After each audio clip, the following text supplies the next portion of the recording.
Hacca geliyor hacılar, insanlara duacılar.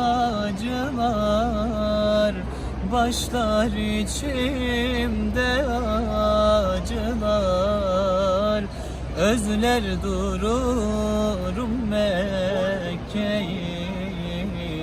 Başlar içimde acılar, özler dururum Kabe'yi.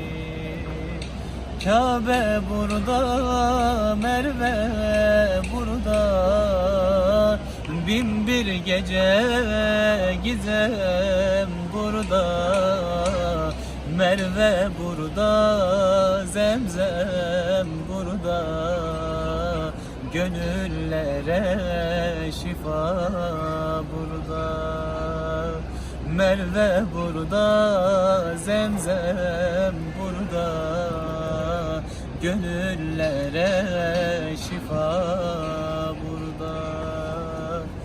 Ben Kabe'yi görmemişem, toprağa yüz sürmemişem, etrafında dönmemişem. Özler dururum Mekke'yi, etrafında dönmemişem.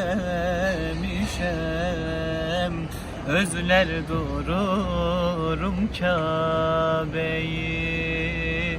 Kabe burada, Merve burada, bin bir gece gizem burada.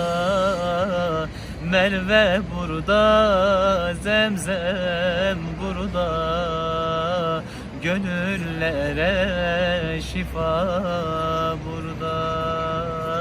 Merve burada, Zemzem burada, gönüllere şifa burada.